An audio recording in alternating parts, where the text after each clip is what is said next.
मंडळी, आज आपण पाहणार आहोत ब्रेडपासून तयार केलेले गुलाबजाम।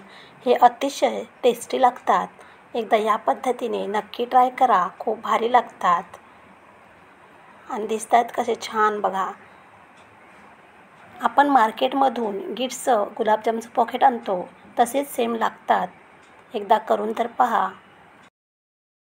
नमस्कार मंडळी, कसे आहात सर्व? तर आज आपण पाहणार आहोत कोणतेही पीठ न वापरता ब्रेडचे गुलाबजाम। खायला एवढे खूप टेस्टी लागतात। चला तर रेसिपीला सुरुवात करूया।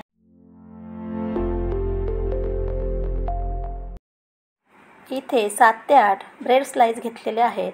प्रथम मी थोडे मिक्सरला लावून घेणार आहे, कारण छोटं भांडं आहे। पहिल्यांदा 4 हे बारीक मिक्सरला लावून घेते, नंतर राहिलेले 3 ते 4 परत एकदा मिक्सरला लावून घेणार। या प्रकारे पहा, एकदम बारीक करून घ्यायचे आहेत। त्यानंतर यामध्ये पाव कप एकदम बारीक रवा घालायचा आहे आणि 2 ते 3 चमचे मिल्क पावडर, पिठी साखर 2 ते 3 चमचे ॲड करायचं आहे। हे आता व्यवस्थित मिक्स करून घेऊया। त्यानंतर कोमट दूध घ्यायचं आहे, थोडं थोडं घालून आपल्याला सॉफ्ट गोळा असा तयार करून घ्यायचा आहे। गोळा सॉफ्ट तयार करायचा आहे, म्हणजे क्रॅक पडणार नाही गुलाबजामला।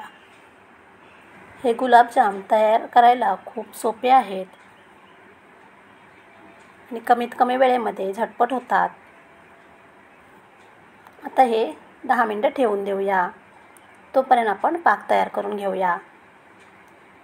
2 ते 3 चमचे दूध उरलेलं आहे। जास्त दूध लागत नाही मळायला, थोडंसंच लागतं। आता एका कढईमध्ये 1 कप साखर घ्यायची आणि 1 कप पाणी घ्यायचं आहे। व्यवस्थित साखर विरघळेपर्यंत ढवळून घेऊया। त्यानंतर अर्धा चमचा वेलची पावडर आणि 7 ते 8 केशरच्या काड्या घालूया। पाक आपल्याला जाडसरच तयार करायचा आहे।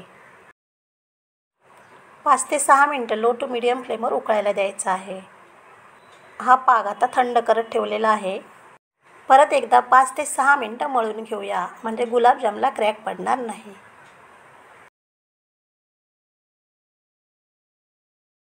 तुम्हाला हव्या त्या आकाराचे गोळे तयार करू शकता।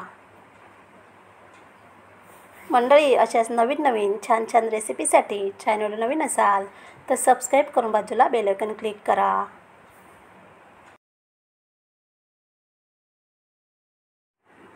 अशा प्रकारे सर्व गोळे मी तयार करून घेतले। आता गॅसवर लो फ्लेमवर तेल ठेवायचं आहे तापत। लो फ्लेमवरच आपल्याला तळून घ्यायचे आहे, आलटून पलटून। 5 ते 6 मिनिटं लागतात। गोल्डन ब्राऊन कलर येईपर्यंत तळून घ्यायचे आहेत।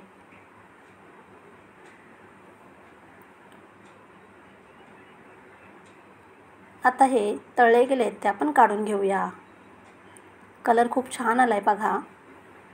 अशा प्रकारे सर्व गुलाबजाम मी तळून घेते।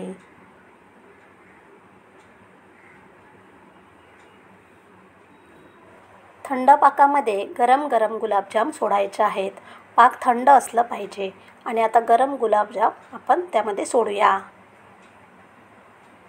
त्यानंतर 1 ते 2 तास आपल्याला पाकामध्ये ठेवून द्यायचे आहेत। व्यवस्थित डुबवून घेऊया, म्हणजे आतपर्यंत पाक चांगला मुरला जाईल। आता 1 ते 2 तास हे आपण झाकून ठेवूया। एक तासानंतर तुम्ही पाहू शकता किती छान असं पाक आतमध्ये मुरलेलं आहे। मस्तच जबरदस्त लागतात हे चवीला। ही रेसिपी कशी वाटली कमेंट करून सांगा। आवडली असेल तर लाईक करा, शेअर करा। चॅनल नवीन असाल तर सबस्क्राईब करून बाजूला बेल आयकॉन क्लिक करा। धन्यवाद।